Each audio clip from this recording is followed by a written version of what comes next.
ఈనాడు దినపత్రికలోని ముఖ్య వార్తలను చూద్దాం. అగ్రరాజ్యాధినేతగా మళ్ళీ ట్రంప్. అమెరికా ఎన్నికల్లో ఘన విజయం. 4 ఏళ్ల తర్వాత మరోసారి అధ్యక్షుడిగా ఎన్నిక. భారతీయ అమెరికన్ కమలా హ్యారిస్కు నిరాశ. స్వింగ్ రాష్ట్రాల్లో మాజీ అధ్యక్షుడి హవా. మొత్తం ఓట్లలోనూ ఆధిక్యం. సెనేట్, ప్రతినిధుల సభల్లోనూ మెజార్టీ దిశగా రిపబ్లికన్లు. డొనాల్డ్ ట్రంప్ సాధించారు. ప్రపంచాన్ని ఆశ్చర్యపరుస్తూ, డెమోక్రాట్లను కంగు తినిపిస్తూ అమెరికా అధ్యక్ష పీఠంపై పాగా వేశారు. 4 ఏళ్ల కిందట పోగొట్టుకున్న అధికారాన్ని తిరిగి సొంతం చేసుకున్నారు. ఓడిపోయినప్పటి నుండి వదలని విక్రమార్కుడిలా పోరాడి అనుకున్నది సాధించారు. చారిత్రక సృష్టించారు. ఎప్పుడో 131 సంవత్సరాల కిందట 4 ఏళ్ల విరామం తర్వాత అధ్యక్షుడిగా ఎన్నికైన క్లీవ్లాండ్ సరైసన చేరారు. ఇలా అమెరికా అధ్యక్షుడిగా మళ్ళీ విరామం తర్వాత మళ్ళీ ఎన్నిక కావటం ఇది రెండోసారి మాత్రమే. తాను అధికారంలోకి వస్తే అమెరికాను మళ్ళీ గొప్పగా మారుస్తానని, అక్రమ వలసలను అరికడతానని, యుద్ధాలను నిలిపివేస్తానని హామీలిచ్చిన ట్రంప్ వైపు ఇప్పుడు ప్రపంచమంతా ఆసక్తిగా ఎదురుచూస్తుంది. ఆయన తీసుకునే నిర్ణయాలు ప్రపంచ గతిని ఎలా మారుస్తాయోనన్న ఉత్సుకత అందరిలో నెలకొంది. అమెరికా అధ్యక్ష ఎన్నికల్లో రిపబ్లికన్ పార్టీ నేత డొనాల్డ్ ట్రంప్ ప్రభంజనం సృష్టించారు. పాపులర్ ఓట్లతో పాటు ఎలక్టోరల్ ఓట్లలోనూ తిరుగులేని ఆధిపత్యం ప్రదర్శించారు. 4 ఏళ్ల తర్వాత మళ్ళీ అమెరికా అధ్యక్ష పీఠాన్ని హస్తగతం చేసుకున్నారు. ప్రపంచమంతా అత్యంత ఆసక్తిగా ఎదురుచూసిన ఈ ఎన్నికలు ఓట్ల లెక్కింపు భారత కాలమాన ప్రకారం మంగళవారం రాత్రి ప్రారంభం కాగా, బుధవారం సాయంత్రానికి స్పష్టమైన ఫలితం వెలువడింది. అధ్యక్ష పీఠాన్ని అధిరోహించడానికి 270 ఎలక్టోరల్ ఓట్లను విస్కాన్సిన్తో విజయం ద్వారా సాధించిన 78 ఏళ్ల ట్రంప్ మరింత మెజార్టీ దిశగా సాగుతున్నారు. అమెరికా స్వర్ణయుగంలోకి ప్రవేశించిందని ఆయన వ్యాఖ్యానించారు అంటూ ఒక వార్తను చూడొచ్చు. కడపటి వార్తలు అందేసరికి ఎలక్టోరల్ కాలేజీలో 291 ఓట్లు సాధించిన ట్రంప్ సాధారణ మెజార్టీ కంటే 21 ఓట్ల ముందంజలో ఉన్నారు. ఇది మరింత పెరిగే అవకాశం ఉంది. పాపులర్ ఓట్లలో హ్యారిస్పై ట్రంప్ 48 లక్షలకు పైగా ఓట్ల ఆధిక్యం సాధించారు. సాంప్రదాయ రిపబ్లికన్ రాష్ట్రాలను నిలబెట్టుకోవడంతో పాటు స్వింగ్ రాష్ట్రాలు 7 ట్రంప్ హవా సాగింది. ద్రవ్యోల్బణం, ఉద్యోగాలు, వేతనాలు, అక్రమ చొరబాట్లు వంటి అంశాలను ఈ ఎన్నికలో ప్రభావాన్ని చూపాయి. భారత సంతతికి చెందిన కమలా హ్యారిస్ ఈ ఎన్నికల్లో ట్రంప్తో హోరాహోరీగా తలపడ్డారు. అయినా ఆమె విజయం వరించలేదు. అభ్యర్థిగా చివరి నిమిషంలో ఖరారు కావడం, ప్రచారంలో వెనుకబడిపోవడం, ఉపాధ్యక్ష అభ్యర్థి విషయంలో పార్టీలో కుమ్ములాటలు ఆమె ఓటమికి కారణమయ్యాయి అంటూ ఒక వార్తను చూడొచ్చు. మరొక హెడ్లైన్, ఉపాధ్యక్షుడి జీవితంలో ఉషస్సు. అమెరికా సెకండ్ లేడీగా తెలుగింటి ఆడపడుచు. ఆమె తల్లిదండ్రులు ఆంధ్రప్రదేశ్ వారే. అమెరికా నూతన ఉపాధ్యక్షుడిగా పనిచేయనున్న జేడీ వ్యాన్స్ ఆంధ్రానుడే. ఆయన భార్య అమెరికాకు సెకండ్ లేడీగా వ్యవహరించబోతున్న ఉషా చిలుకూరి తెలుగు సంతతి మహిళ. విజయనగరంలోని సెంచూరియన్ విశ్వవిద్యాలయంలో బోధిస్తున్న ప్రొఫెసర్ శాంతమ్మకు ఉషా మనవరాలు. వరుస అవుతారు. పార్టీ ఉపాధ్యక్ష అభ్యర్థిగా వ్యాన్స్ను ఎంపిక చేసినప్పుడే ఉషా పేరు మారుమోగింది. ఉషా పూర్వీకులది కృష్ణా జిల్లా ఉయ్యూరు మండలం సాయిపురం. ఆ కుటుంబంలోని పలువురు దశాబ్దాల కిందటే ఇక్కడి నుండి ఏపీలోని వివిధ ప్రాంతాలకు, చెన్నైకి, అమెరికాకు వలస వెళ్ళారు. విశాఖలో స్థిరపడిన శాంతమ్మ భర్త తెలుగు ప్రొఫెసర్గా పనిచేసిన చిలుకూరి సుబ్రహ్మణ్య శాస్త్రి తల్లిదండ్రులకు 5 సంతానం. వారిలో పెద్ద కుమారుడు ఆచార్య రామశాస్త్రి మద్రాస్ ఐఐటిలో ప్రొఫెసర్గా పనిచేశారు. ఆయన 4వ కుమారుడు రాధాకృష్ణ కుమార్తెనే ఉషా రాధాకృష్ణ. పమర్రకు చెందిన లక్ష్మిని పెళ్లి చేసుకున్నారు. ఏరోనాటికల్ ఇంజనీరింగ్ అయిన రాధాకృష్ణ మాలిక్యులర్ బయాలజీ, బయోకెమిస్ట్రీ రంగ నిపుణురాలైన లక్ష్మి 1980లోనే అమెరికాకు వలస వెళ్లారు. వీరి సంతానంలో ఉషా ఒకరు అంటూ ఒక వార్తను చూడవచ్చు. కమలా ఎందుకిలా? ఆమె మెడకు చుట్టుకున్న జో బైడెన్ అసమర్థత, పసలేని హ్యారిస్ ప్రసంగాలు, సమాధానాల దాటవేత, యుద్ధాన్ని ఆపేస్తానన్న ట్రంప్ మాటలకు జనం ఫిదా అంటూ ఒక వార్తను చూడవచ్చు. అవమానం నుంచి అధ్యక్ష పీఠానికి ట్రంప్ జీవితంలో ఎన్నో మలుపులు, భారతీయ అమెరికన్ల మెరుపులు, గెలిచిన 6 డెమోక్రాట్ అభ్యర్థులే అంటూ ఒక వార్త కనబడుతుంది. ఇక మరొక హెడ్లైన్, నా స్నేహితుడు డొనాల్డ్ ట్రంప్ అద్భుత చారిత్రక విజయం సాధించారు. ఆయనకు ఫోన్ చేసి అభినందనలు తెలిపాను. ప్రజల జీవితం మెరుగయ్యేందుకు, ప్రపంచ శాంతి, సుస్థిరత, సౌభాగ్యతలకు ఇద్దరూ కృషి చేస్తాం. భారత్ అమెరికాల మధ్య సమగ్ర అంతర్జాతీయ వ్యూహాత్మక భాగస్వామ్యాన్ని మరింత బలోపేతం చేసేందుకు సహకారాన్ని పునరుద్ధరించుకుంటాం అంటూ ప్రధాని మోడీ ట్వీట్ చేశారు. ప్రపంచమంతా మిమ్మల్ని ప్రేమిస్తుంది. భారతదేశం ఒక అద్భుత దేశం. మీరు అద్భుతమైన వ్యక్తి. భారతదేశాన్ని ఒక నిజమైన స్నేహితుడిగా భావిస్తున్నాను. నేను గెలిచిన తర్వాత నాకు ఫోన్ చేసిన ప్రపంచ నాయకుల్లో మోడీయే ముందున్నారు అంటూ ప్రధాని మోడీతో ట్రంప్ అన్నట్టు ఒక వార్తను చూడొచ్చు. ఇక ఇదిలా ఉంటే ట్రంప్ కార్డ్, స్టాక్ మార్కెట్లకు భారీ లాభాలు, దిగి వస్తున్న బంగారం ధరలు. అమెరికా అధ్యక్షుడిగా ట్రంప్కి ఎన్నికైన నేపథ్యంలో వాణిజ్య వాతావరణం మెరుగుపడుతుందనే భావనతో బుధవారం భారత మార్కెట్స్లో భారీగా లాభాలు ఆర్జించాయి. బీఎస్ఈలోనూ కంపెనీల మొత్తం మార్కెట్ విలువ 7.70 లక్షల కోట్లు పెరిగి 452.58 లక్షల కోట్లకు చేరింది. డాలర్కు గిరాకీ పెరిగినందున పెట్టుబడులు అటు మళ్లడంతో బంగారు, వెండి ధరలు దిగి వస్తున్నాయి. ఇదే సమయంలో క్రిప్టో కరెన్సీ అయిన బిట్కాయిన్ విలువ రికార్డు గరిష్టానికి అనగా $75,000 అధిగమించింది అంటూ ఒక వార్తను చూడొచ్చు. ఇక మరొక వార్త చూసినట్లయితే, ఎల్లుండి నుండి కుటుంబ సర్వే, ఇంటి నంబరు, యజమాని పేరు నమోదు ప్రారంభం. రేపటికల్లా ఇల్లు యజమానుల జాబితా సిద్ధం. రాష్ట్ర వ్యాప్తంగా ప్రతి ఇంటి నంబరు, అందులో నివసించే కుటుంబ యజమాని పేరు నమోదు ప్రక్రియ బుధవారం ప్రారంభమైంది. ఒక్కో గణకుడికి 150 నుండి 175 ఇళ్ల దాకా కేటాయించారు. శుక్రవారం వరకు నమోదు చేస్తారు. ఆ రోజు కల్లా రాష్ట్రంలో మొత్తం ఎన్ని ఇల్లులు ఉన్నాయి, వాటిలో ఎన్ని కుటుంబాలు ఉంటున్నాయి అనే జాబితాను సిద్ధమవుతున్నాయి. వాటిని ఆన్లైన్లో నమోదు చేస్తారు. ఈ సమాచారం ఆధారంగా ప్రతి ఇంటికి వెళ్ళి ఆయా కుటుంబాల్లోని సభ్యులందరి సమగ్ర వివరాలను నమోదు చేస్తారు అంటూ ఒక వార్త చూడొచ్చు. ఇక పల్లెలు వదిలి పట్టణంలో ఉంటే, రాష్ట్రంలో పలు కుటుంబాలకు తమ స్వగ్రామాల్లో ఇల్లు ఉన్న, చదువు, ఉద్యోగం, వ్యాపారం రీత్యా నగరాలు, సమీప పట్టణాల్లో నివాసం ఉంటున్న ఇలాంటి వారు ఎక్కడ తమ కుటుంబ వివరాలను నమోదు చేయించుకోవాలని దానిపై ప్రభుత్వం స్పష్టత ఇవ్వాల్సి ఉంది. ప్రతి వ్యక్తి ఆధార్ కార్డుపై ఏ చిరునామా ఉంటే అక్కడ వివరాలు నమోదు చేయించుకోవాలని ఆదిలాబాద్ జిల్లా అధికారులు గ్రామాల్లో తెలిపారు. దీనిపై ఈనాడు ప్రణాళిక శాఖ అధికారిని సంప్రదించగా ప్రజలకు సులభంగా ఉండేలా 1-2 రోజుల్లో కలెక్టర్లు మార్గదర్శకాలు పంపిస్తామని తెలిపారు.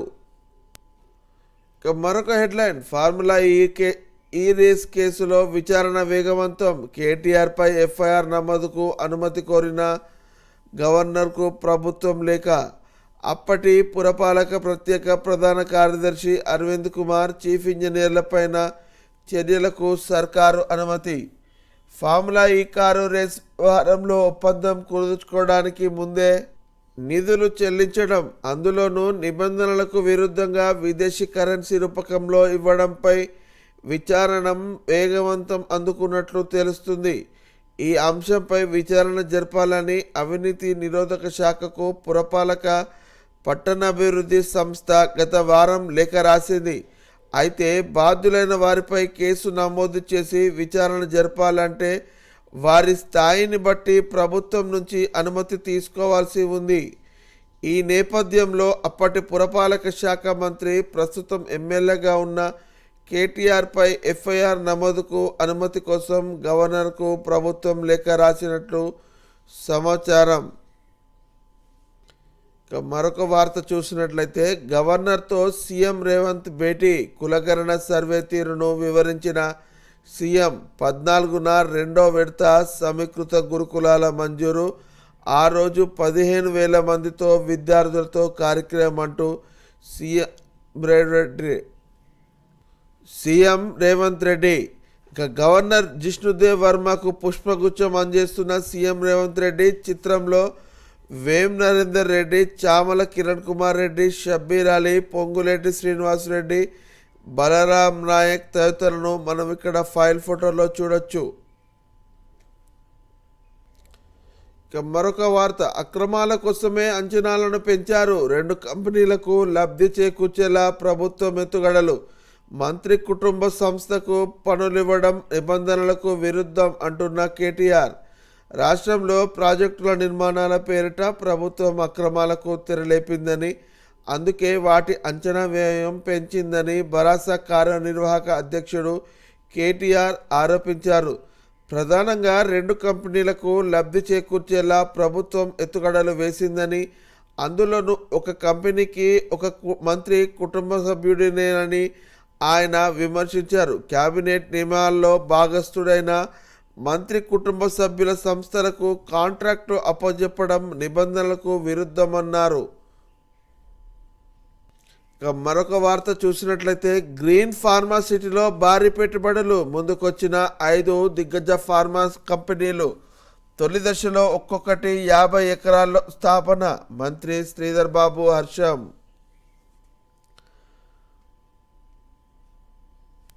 వడ్డీ వ్యాపారుల వేధింపులు, గోదావరిలో దూకిన కుటుంబం, భర్త మృతి, కుమార్తె గల్లంతు, ప్రాణాలతో బయటపడిన భార్య అంటూ ఒక వార్త కనబడుతుంది.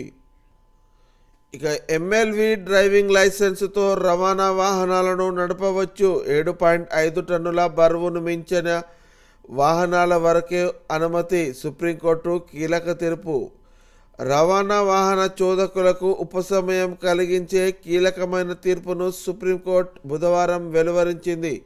తేలికపాటి మోటారు వాహనాలు డ్రైవింగ్ లైసెన్స్తో గరిష్టంగా 7.5 టన్నుల బరువు మించని రవాణా వాహనాలను నడపవచ్చునని తేల్చి చెప్పింది. దీనికోసం మోటారు వాహన చట్టం ప్రకారం అధికారుల నుంచి అదనపు లైసెన్సు పొందవలసిన అవసరం లేదని ప్రధాన న్యాయమూర్తి జస్టిస్ డివై చంద్రచూడ్ నేతృత్వంలోని 5 సభ్యుల రాజ్యాంగ ధర్మాసనం స్పష్టం చేసింది. చిన్న వ్యాపారులు, ఆటోలు, క్యాబులు నడిపేవారు అంటూ ఒక వార్తను చూడవచ్చు. ఇక విద్యార్థులకు చేయుతగా పీఎం విద్యాలక్ష్మి, ప్రతిభావంతుల ఉన్నత విద్యకు ఆర్థిక సాయం, ఎలాంటి పూచికత లేకుండా రుణాలు, 3,600 కోట్లు కేటాయింపునకు కేంద్ర కేబినెట్ సమ్మతి. ఏటా 22 లక్షల మందికి లబ్ధి. ప్రతిభావంతులైన విద్యార్థులు నాణ్యమైన ఉన్నత విద్యా సంస్థల్లో ఎడ్యుకేషన్ ప్రవేశాలు పొందడానికి అవసరమైన ఆర్థిక సాయం అందించే పీఎం విద్యాలక్ష్మి పథకం కేంద్ర మంత్రివర్గం ఆమోదం పొందింది. దీనికోసం 2024-25 నుంచి 2030-31 మధ్య 3,600 కోట్లు కేటాయించడానికి సమ్మతించింది. జాతీయ సంస్థాగత ర్యాంకింగ్ వ్యవస్థ ఆధారంగా దేశంలోని అగ్రశ్రేణి 860 QHEIలలో ప్రవేశాలు పొందేవారెవరైనా ఈ పథకం కింద లబ్ధి పొందడానికి అర్హులే అంటూ ఒక వార్తను చూడవచ్చు. ఇక మరొక వార్త చూసినట్లయితే సాంకేతిక లోపంతో నిలిచిన మద్యం సరఫరా. రాష్ట్రంలో 2 రోజులుగా డిపోల నుండి వైన్స్ బార్లకు మద్యం సరఫరా నిలిచిపోయింది.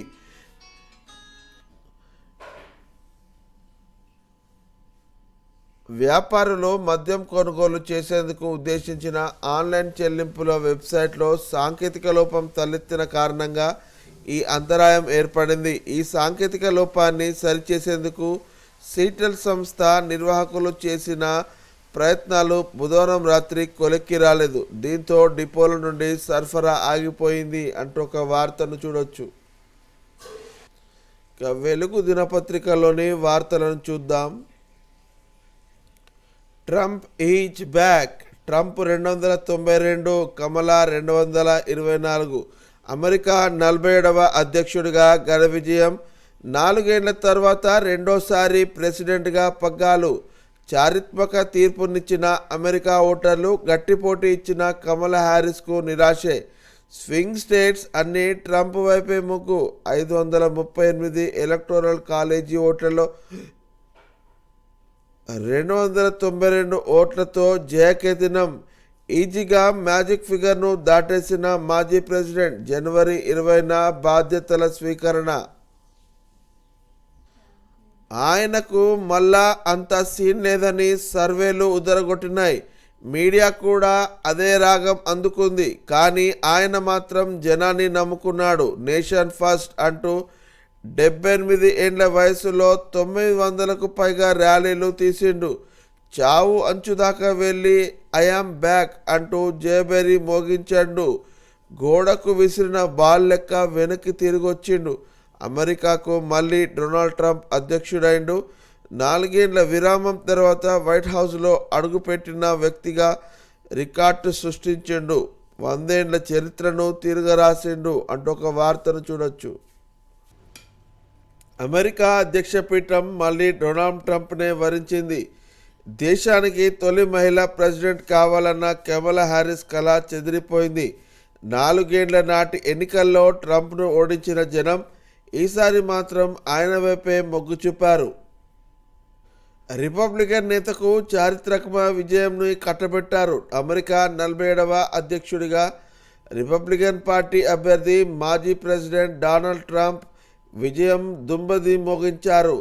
అమెరికా అధ్యక్ష ఎన్నికలకు మంగళవారం తెల్లవారుజామున ప్రారంభమైన ఓటింగ్ రాత్రి దాకా కొనసాగింది. మొత్తం 24 కోట్ల మంది ఓటర్లు ఉండగా దాదాపు 16 కోట్ల మంది ఓట్లు వేశారు అంటూ ఒక వార్త చూడొచ్చు. ట్రంప్ విజయంలో మస్క్. డొనాల్డ్ ట్రంప్ విజయం కోసం space X and Tesla CEO billionaire Elon Musk గట్టిగా పనిచేశారు. ఎక్స్ ద్వారా ట్రంప్ ఉద్దేశాలను ప్రజలకు చేరవేయడంలో సక్సెస్ అయ్యారు. ఎన్నికలకు 3 నెలల ముందు నుంచే ట్రంప్ తరఫున ఆయన ప్రచారం మొదలెట్టారు. అమెరికాలో టాప్ 10 న్యూస్ ఛానల్లో ఒక్కటే ట్రంప్కు అనుకూలం. దీంతో ఎక్స్ ప్రధాన ప్రచారం అస్త్రంగా మారింది అంటూ ఒక వార్తను చూడొచ్చు. ఇక మరొక వార్త చూస్తే వైస్ ప్రెసిడెంట్ ఆంధ్ర అల్లుడే. అమెరికా వైస్ ప్రెసిడెంట్గా ఎంపికైన Ohio senator JD Vance Andhra అల్లుడే. ఆయన భార్య చిలకూరి ఉషకు ఆంధ్ర మూలాలున్నాయి. ఆమె తల్లిదండ్రులు ఏపీలోని కృష్ణా జిల్లా పామర్ర వద్ద వడ్లూరు గ్రామస్తులు. వారు 1980లో ఇండియా నుండి అమెరికాకు వెళ్ళి అక్కడే సెటిల్ అయ్యారు. ఉషా కాలిఫోర్నియాలోని శాండియాగోలో పుట్టి పెరిగారు. 3 సంతానంలో ఈమె ఒకరు. తండ్రి క్రిష్ ఏరోస్పేస్ ఇంజనీర్, తల్లి లక్ష్మి శాండియాగో యూనివర్సిటీలో ప్రొఫెసర్ అంటూ ఒక వార్తను చూడొచ్చు. ఇక మరొక హెడ్లైన్ చూసినట్లయితే కేశవాపూర్ ప్రాజెక్టుకు బ్రేక్. మెగా కాంట్రాక్టు రద్దు. ఉత్తర్వులు జారీ చేసిన సర్కార్. ప్రాజెక్టు వ్యయాన్ని 5,461 కోట్లకు పెంచాలని మెగా కంపెనీ తిరస్కరించిన రాష్ట్ర ప్రభుత్వం ఇప్పటిదాకా పనులు చేయకపోవడంపై సీరియస్. గత బీఆర్ఎస్ పాలనలోనే టెండర్లు దక్కించుకున్న మెగా ఆర్థిక భారం ఎక్కువ స్టేజీలో పంప్ హౌస్లు ఉండటంతో రద్దు చేసిన ప్రభుత్వం తక్కువ ఖర్చుతో ప్రాజెక్టు పూర్తయ్యేలా రీరూట్, కొండపోచమ్మ సాగర్కు బదులు మల్లన్న సాగర్ నుంచి నీటి తరలింపు, త్వరలో టెండర్లు పిలవాలని వాటర్ బోర్డుకు సీఎం ఆదేశాలు. కేశవాపూర్ ప్రాజెక్టును ఆ ప్రాజెక్టు నిర్మాణం కోసం మెగా సంస్థకు గత టీఆర్ఎస్ ప్రభుత్వం కట్టబెట్టిన కాంట్రాక్టును రాష్ట్ర సర్కార్ రద్దు చేసింది. ఆర్థిక భారం ఎక్కువ స్టేజీల్లో పంప్ హౌజులు ఉండటంతో ఆ ప్రాజెక్టును రద్దు చేయనున్నట్లు ఉత్తర్వులు జారీ చేసింది. వాస్తవానికి 2017 అక్టోబర్లోనే నాటి బీఆర్ఎస్ సర్కార్ కేశవాపూర్ ప్రాజెక్టు కోసం 4777.59 కోట్లతో పరిపాలన అనుమతులను మంజూరు చేసింది. కొండపోచమ్మ సాగర్ నుండి కేశవాపూర్ రిజర్వాయర్కు అక్కడి నుండి 5 స్టేజీల్లో హిమాయత్ సాగర్, ఉస్మాన్ సాగర్ను నింపాలని నిర్ణయించింది. అందుకు తగ్గట్టుగా 2017 నవంబర్ 9న ఒకసారి, అదే ఏడాది డిసెంబర్ 28న రెండోసారి టెండర్లను పిలిచారు. 2018 ఫిబ్రవరి 3న మెగా సంస్థకు అప్పటి ప్రభుత్వ టెండర్ అప్పగించింది.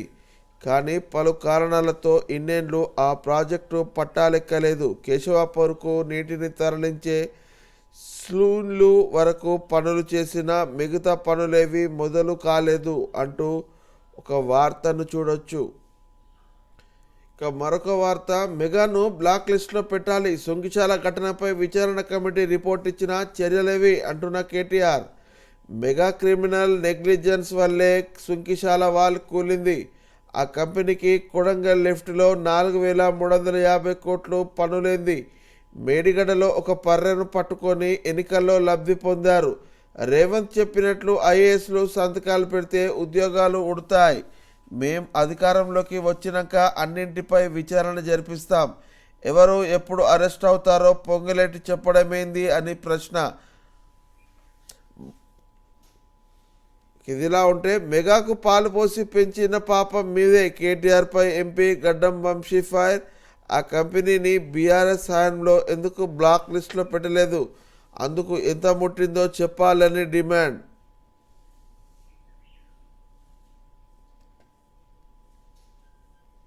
ఇక మరొక టాప్ న్యూస్, సమగ్ర సర్వే షురు, ఇంటింటికి స్టిక్కరింగ్. రేపు లేదా ఎల్లుండి నుండి వివరాలు నమోదు, దేశ ముఖ చిత్రాన్ని మార్చే సాహసం ఇది అని సీఎం రేవంత్ రెడ్డి ట్వీట్.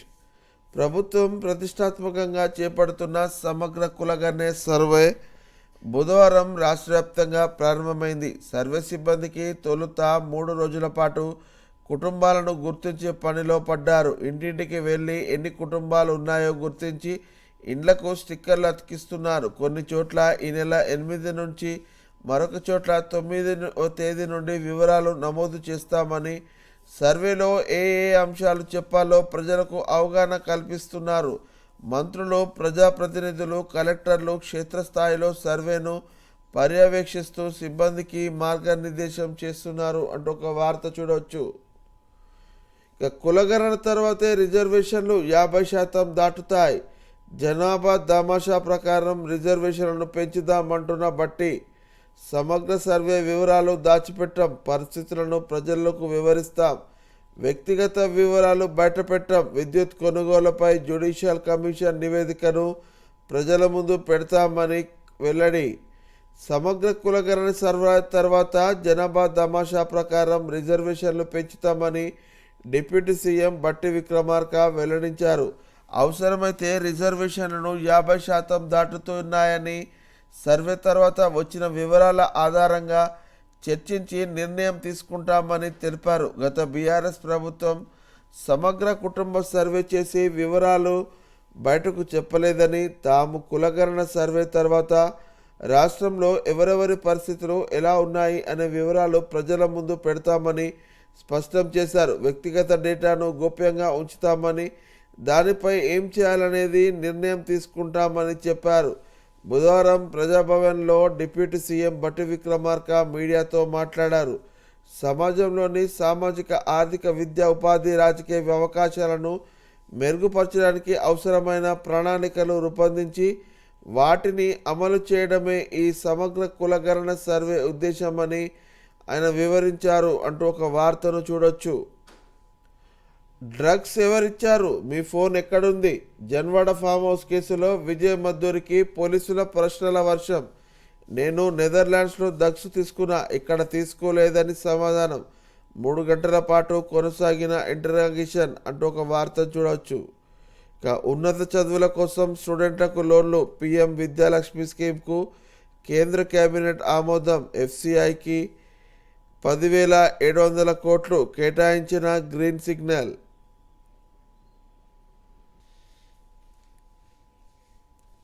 మరొక హెడ్లైన్, రాహుల్ నీది ఏ మతం ఏ కులం, ఆయన హిందువో ముస్లిమో చెప్పాలి అంటున్న ఏలేటి మహేశ్వర్ రెడ్డి.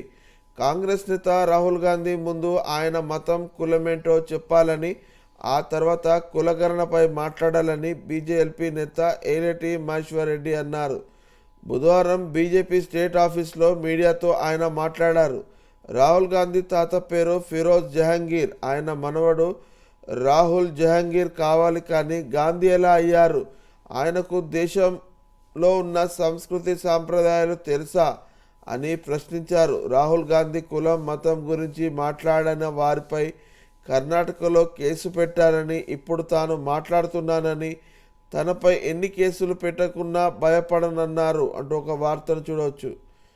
ఇక ఇలా ఉంటే మీరు బీసీని తొలగించి ఓబీసీని ప్రెసిడెంట్ చేశారు. మహేశ్వర్ రెడ్డిపై PCC chief fire. State BJP ప్రెసిడెంట్గా బీసీ నేత సంజయ్ ఉంటే ఆయన్ని తొలగించి ఓసీకి పదవి ఇచ్చారని పీసీసీ చీఫ్ మహేష్ కుమార్ గౌడ్ విమర్శించారు.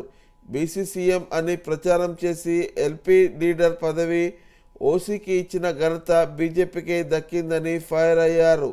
కాంగ్రెస్ ప్రభుత్వం కులగణన చేస్తుంటే బీజేపీ ఎమ్మెల్యే మహేశ్వర్ రెడ్డి ఇష్టం వచ్చినట్టు ఏదేదో మాట్లాడుతున్నారని బుధవారం ఓ ప్రకటనలో మండిపడ్డారు అంటూ ఒక వార్తను చూడొచ్చు. మరొక వార్త చూసినట్లయితే, అమెరికా ఎన్నికల్లో మనోళ్ల సత్తా, 6 ఇండో అమెరికన్ల గెలుపు. తొలిసారి విజయం సాధించిన సుహాస్ సుబ్రహ్మణ్యం వర్జీనియా నుంచి గెలిచి తొలిన ఇండియన్గా రికార్డ్. చట్టసభల్లో 6కు పెరిగిన ప్రాతినిధ్యం. ఇక్కడ అమెరికా అధ్యక్ష ఎన్నికల్లో మనోళ్లు సత్తా చాటారు. 6 ఇండో అమెరికన్లు సెనేటర్లుగా ఎన్నికయ్యారు. దీంతో ప్రజాప్రతినిధుల సభలో ఎప్పటి వరకు 5గురుగా ఉన్న మనోళ్లు ఈసారి ఆ సంఖ్య 6కు పెరిగింది.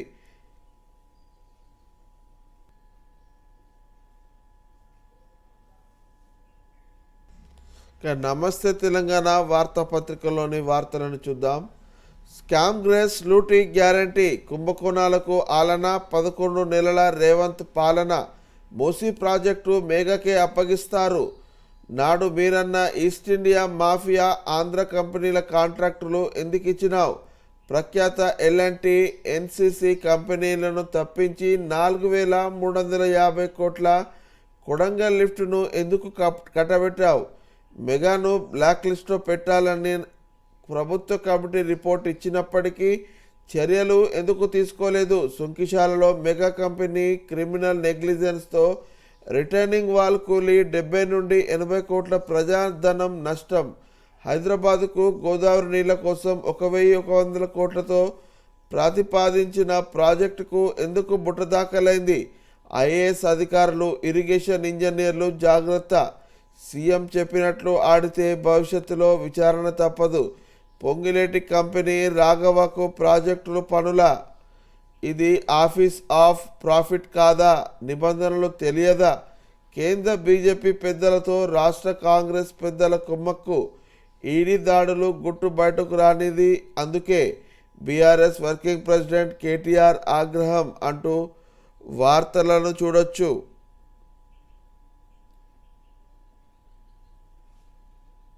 ఇక్కడ ఇన్సెట్లో స్కామ్ 1, స్కామ్ 2, స్కామ్ 3 ఇవన్నిటిని మనం డీటెయిల్గా చూడవచ్చు. మరొక హెడ్లైన్, ఇంటింటి సర్వే చెల్లుతుందా? జనాభా గణన అంశం కేంద్రానిదే. సర్వేపై రాష్ట్రాలకు నిర్దిష్ట పరిమితులు. ఈ నేపథ్యంలో బీహార్ నివేదిక గోప్యం. నాటి తెలంగాణ సమగ్ర సర్వేది అదే స్థితి. తాజా సర్వేలకు అవే న్యాయ అడ్డంకులు. నిబంధనలు పాటించకుండానే సర్వేకు చెల్లుబాటుపై బీసీ మేధావుల్లో తీవ్ర చర్చ.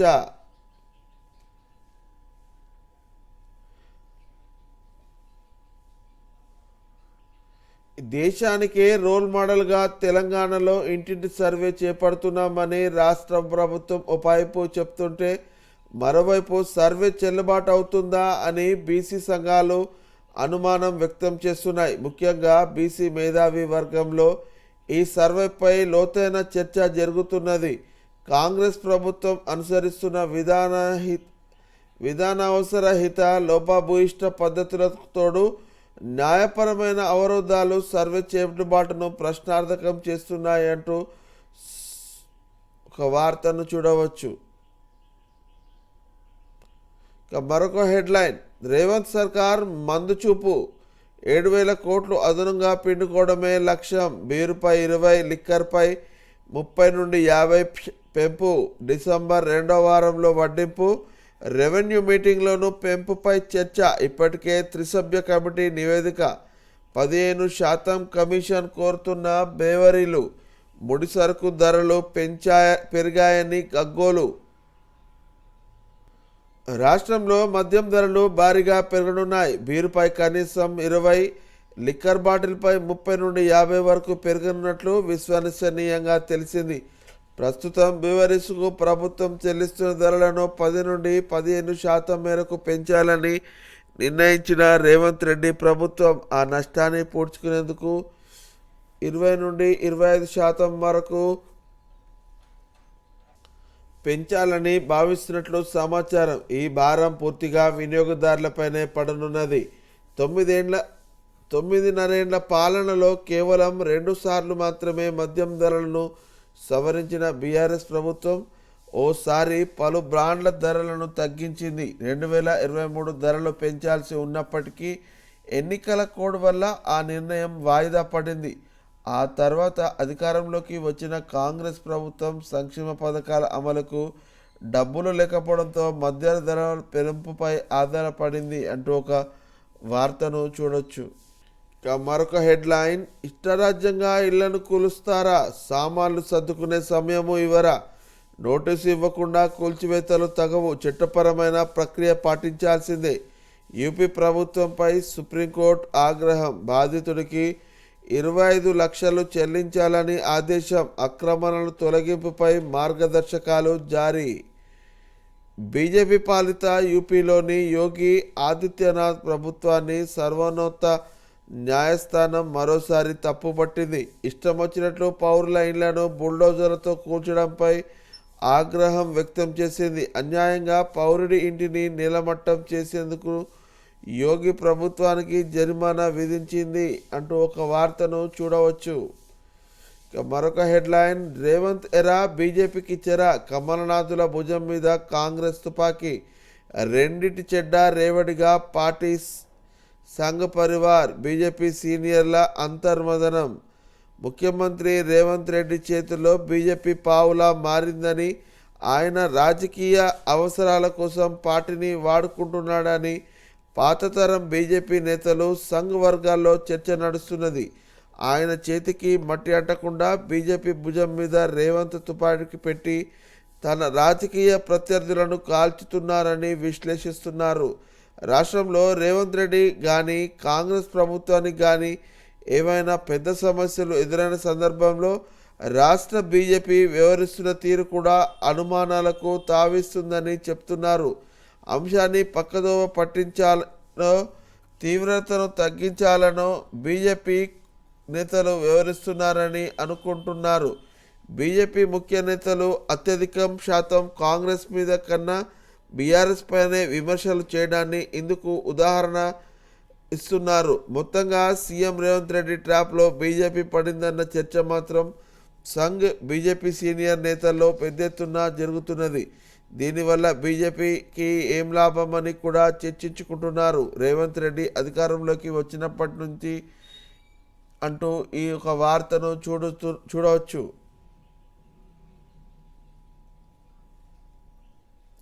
మరొక వార్త చూసినట్లయితే గురుకులంలో మళ్ళీ ఫుడ్ పాయిజన్. వాంకిడి ఘట మరొక ముందే మంచిర్యాలలో 12 మంది విద్యార్థులకు అస్వస్థత. ఆందోళనలో తల్లిదండ్రులు. ఉడకని కిచిడి చింతపులిసే కారణమన్న విద్యార్థులు. ఇంటి పచ్చడి తిన్నందువల్లనేనని ఉట్నూర్ ఐటీడీఏ పీఓ వెల్లడి అంటూ ఒక వార్తను చూడవచ్చు.